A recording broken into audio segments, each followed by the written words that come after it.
Imagine walking in the sidewalk of the bustling streets of Santa Maria. What do you see? Do you see the people on the sidewalk not going somewhere but instead lives there? Can you see them? How about the never ending misogyny as women suffer through the hardship of being invalidated? Do you even dare listen to them? The cries, do you hear that? Those are the cries of our jeepney drivers. Have you ever imagined a daily life without our traditional jeepneys? Without our jeepney drivers? Can you imagine it? These people of ours, do you even dare notice and hear them out?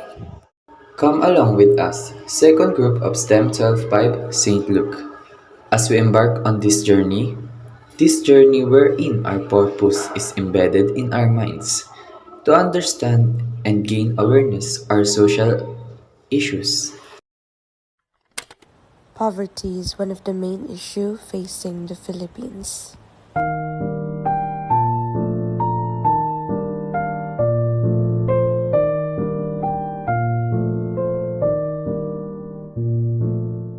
The nation is becoming overpopulated, making it more difficult for the government to provide jobs, housing, and food.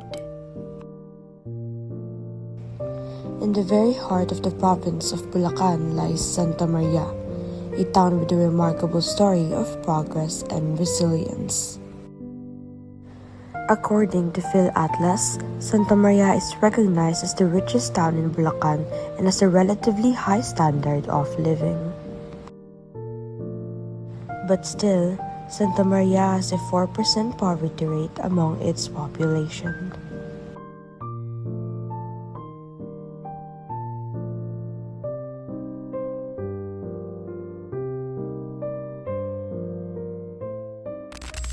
Even while everyone is entitled to equality, some people may not always have access to the basic necessities. Villa San Juan, basic. 20 po. 3 years na po nagtitinda.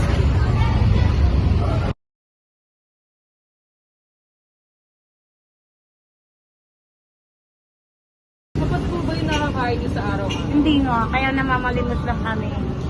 Paano niyo po pinagkakasya yung kinikita niyo sa pangaraw-araw?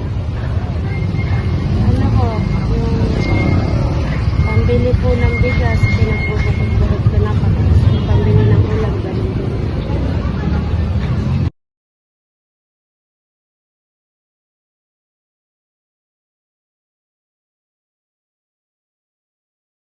Ay ilang oras po kayo naabot sa pagtitinda niyo ng sampagitan? Hanggang 8 po naman.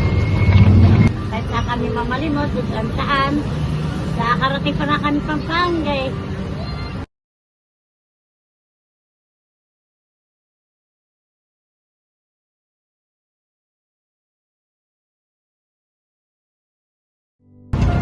Kaya kami namamalimot nga lang eh.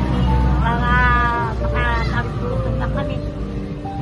Tulad niya, no, may pinag-aaral na ako. Ako po, may sakit to, dadaling ko ngayon sa hospital to eh. Kasi nagdudumi siya na may katagang dugo. Kaya papatingnan ko sa... Aniba! Aniba. Kasi naglalaro lagi sa mga gumi. Nagpunta kaya construction sila ni Judy. Ngayon.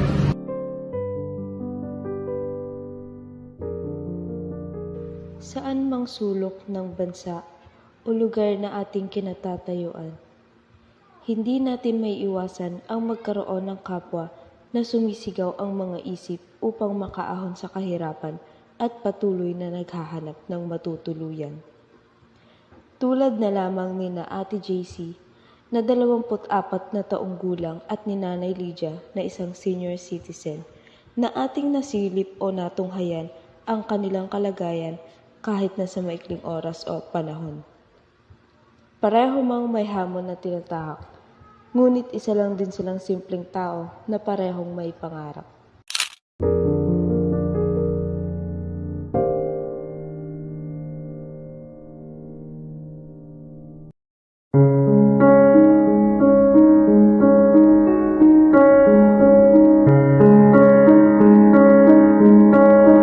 In our world, sometimes things are unfair between guys and girls. It's like a story where some get more chances than others. But let's change it up.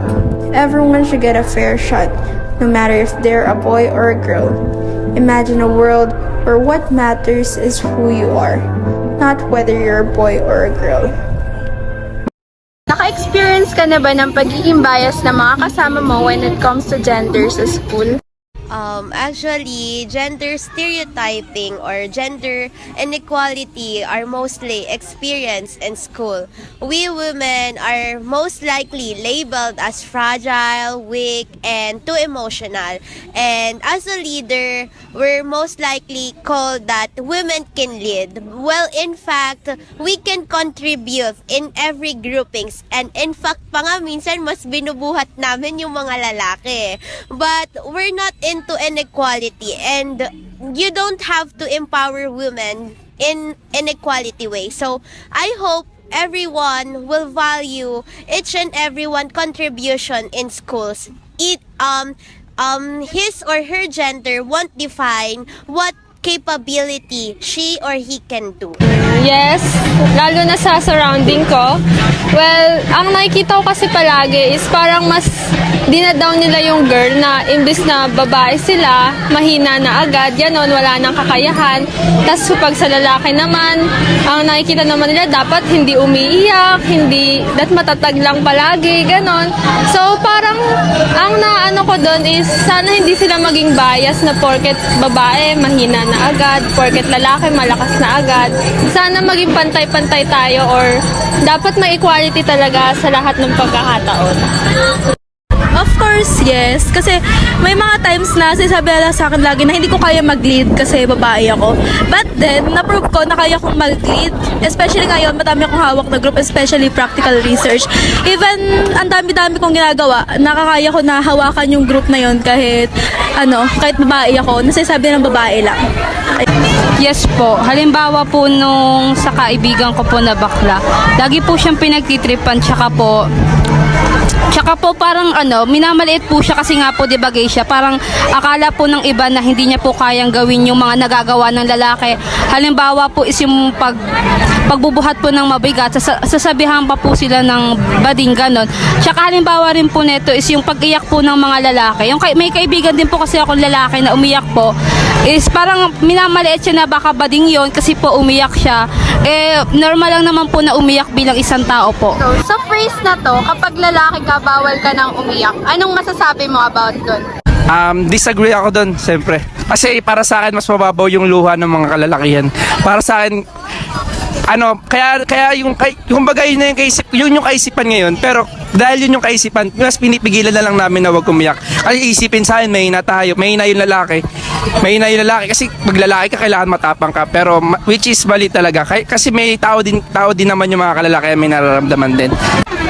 Pwede kasi lahat naman tayong tao may sarili-sariling emosyon. Hindi naman natin matatago yung mga emosyon natin. Pero siguro sa paningin ng mga babae, ang lalaki kasi hindi umiiyak, matatapang lang. Pero deep inside, syempre may mga pinagdadaanan din yan. Lahat ng tao may pinagdadaanan, hindi lang naman mga babae. Siguro hindi lang showy yung mga lalaki sa ibang tao, pero umiiyak din yung mga yan. Feel mo ba na-left out ka dahil sa gender mo sa mga families or friends? Depende pa rin po yung sa nararanasan ko, yung pinapakita na sa akin ng tao. Talaga minsan talaga na sa sarili ko. Dahil yung minsan yung pinapakita nila ayaw nila sa gender ko or iniiwasan ako ng ibang tao, ganun.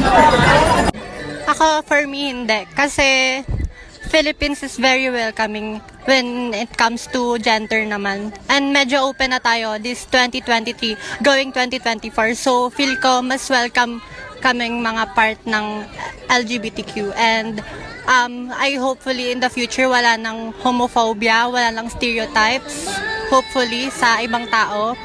Pero ngayon, how I feel, very welcome naman ako dito. For you, is it acceptable to be asked directly about your pronouns? Opo, para magkalinawan po kami kung ano itatawag po namin sa isa't isa at para hindi po kami ma-offend if ever ma-misuse po namin yung pronouns nila.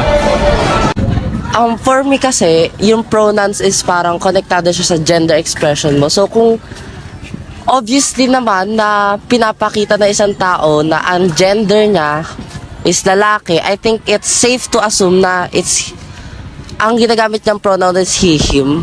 I think magtatanong ka lang if very ambiguous yung gender expression niya.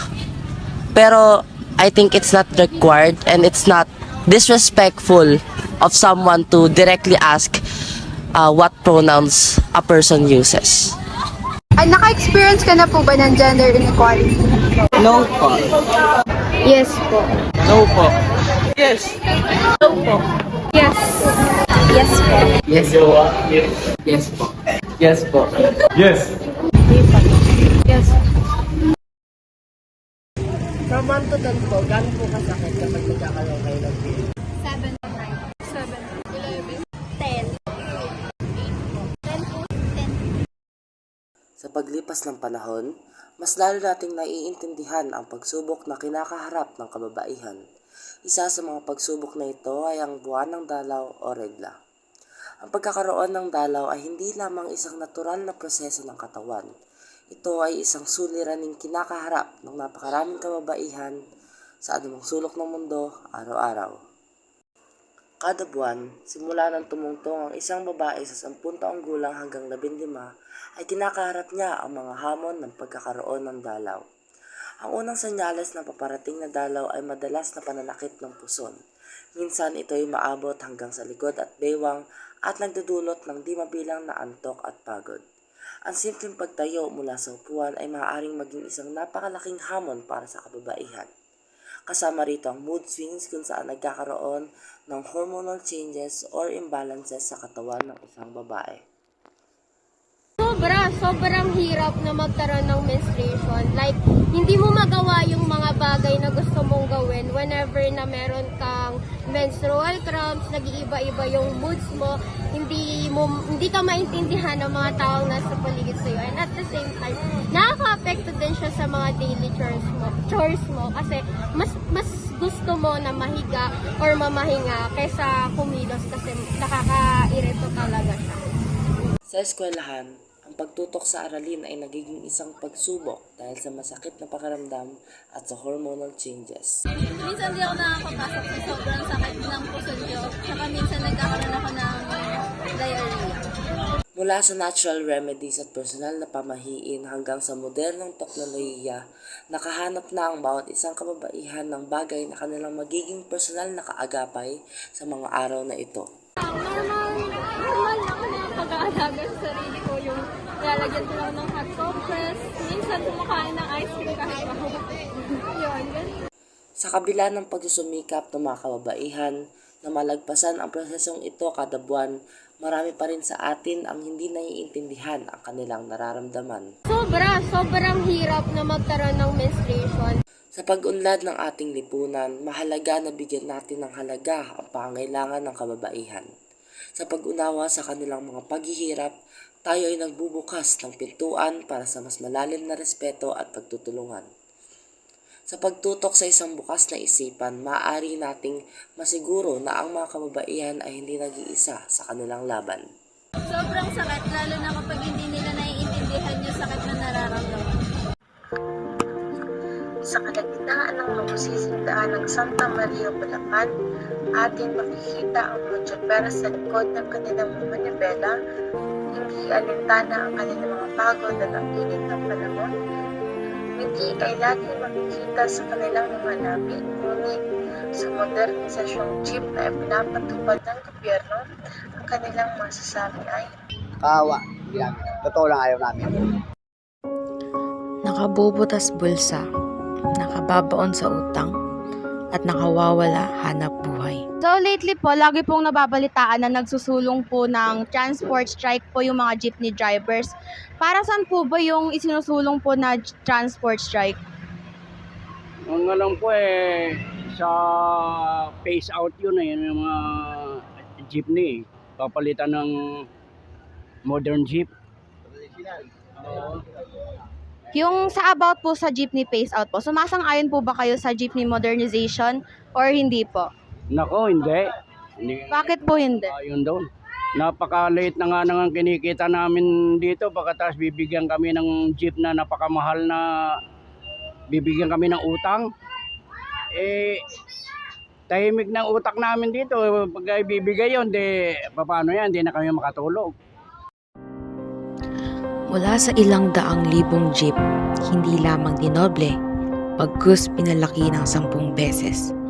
Hinaing ni Kuya Ronnie ay babaan ang presyo nito. Ang sa amin lang, i-modernize. Ngayon, kung yung makina hindi na pwede lang yun ipautang para maliit lang ang aming babayaran. Kasi 2.2 million, baka bulok na yung aming sasakyan, hindi pa kami bayad. Ngayon, kung pautang sa amin mga 200,000 lang, siguro mga 1 year to 2 years, bayad na namin yun. Hindi ganun kalaki ang aming magiging utang sa gobyerno. Ang laki ng 2.4 million. Baka bulok na nga, baka 10 years hindi pa kami bayad. Oh. Ngunit, sa kabila ng lahat ng ito rin ay maaaring maging magandang kinabukasan, mas modernisadong sistema, at nagbibigay kaginhawaan. Modernization. Tama lang na i-modern yung sasakyan. Papayag ba kayong commuter sumakay sa butas ang tumutulo ang bubong pag muulan? Butas ang ilalim? Tumatalsik ang tubig? So kailangan convenient ka pagpasok. Pagsakay mo sa isang public vehicle, kailangan na komportable ka. Tunay ngang mahalaga ang ideya ng modernisasyon bilang ito isang yapak patungo sa ating kinabukasang nakasentro sa teknolohiya. Ngunit ang pinaglalaban ng ating mga tsoper ay sana'y hindi sila pagsawalang bahala ng gobyerno at hayaang magbutas ang kanilang mga bulsa para lamang sa modernisasyon. Nais ng mga tsoper na ang kanilang boses ay marinig ng pamahalaan. Isang simpleng jeepney, ngunit kawalan nito at ng mga tsoper sa ating lipunan ay may malaking epekto. Halina't maging mikropono sa boses ng ating mga tsoper.